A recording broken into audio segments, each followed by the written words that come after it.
Sir प्रथम आपलं नाव सांगा. मी अधीक्षक अभियंता युवराज जरग, महावितरण. महावितरण अधिकारी आता घटना आंदोलनास्थळी तुम्ही भेट देतात. या आंदोलनामध्ये तुम्ही काय आश्वासन दिलं आंदोलकांना? इथं जो धामणी गावात सौर ऊर्जेचा प्रकल्प प्रायोगिक तत्वावर बसवलेला आहे, त्याच्यामुळं लोकांची अशी अपेक्षा आहे की पाण्याचा डिस्चार्ज कमी आहे, तर ते डिस्चार्ज तपासायचा, म्हणजे किती डिस्चार्ज आणि त्याच्यामध्ये काय मॉडिफिकेशन करता येते का आणि शेतकऱ्यांच्या अपेक्षा पूर्ण करता येतात का, याच्यासाठी मी भेट. आपण महावितरणकडून आलेला आहात की सौर ऊर्जेतून आलेला?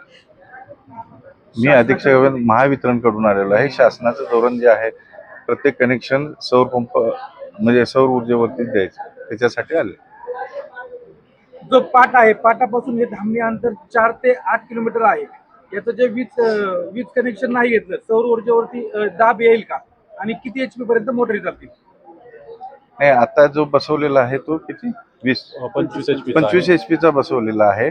त्याचा डिस्चार्ज कमी आहे अशी तक्रार आहे. पण मधल्या पिरियडमध्ये पाणी नव्हतं, आता परवा पाणी आलेलं आहे, त्यामुळे तो डिस्चार्ज मेजर केल्यानंतर लक्षात येईल की बाबा यांचा किती अपेक्षा आणि किती डिस्चार्ज. म्हणणे असं आहे का सौर ऊर्जेवरती ज्या पद्धतीने पाणी ज्या स्पोर्ट्स मध्ये पाणी यायला पाहिजे ते येत नाही, म्हणून विजेची मागणी करतात, मग त्यांना वीज कनेक्शन मिळेल का?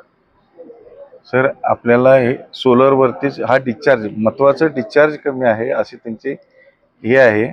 तो डिस्चार्ज कसा वाढवता येईल याच्यासाठी आपण प्रयत्न करू. उन्हाळ्यामध्ये हे फक्त सकाळी 9 ते 4-5 वाजेपर्यंत चालू शकतं. पावसाळ्यात जर पिकाला पाणी द्यायचं ठरलं तर काय करायचं? त्याच्यासाठी पुढचं सोल्युशन काय असेल? आपण जर बघितलं तर पावसाळ्यात महत्वाचं, पावसाळ्यात ही स्कीम आहे. पावसाळ्यात प्रत्येकाच्या विहिरी वेगवेगळ्या आहे.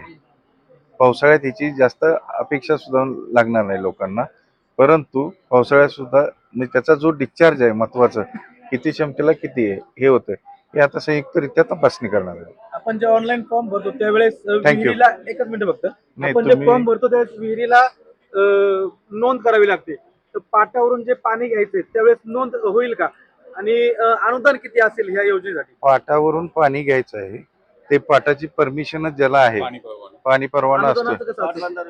अनुदानाचं नेहमीसारखं जे 5% आणि 10% आहे तेवढीच रक्कम शासनाला भरायची.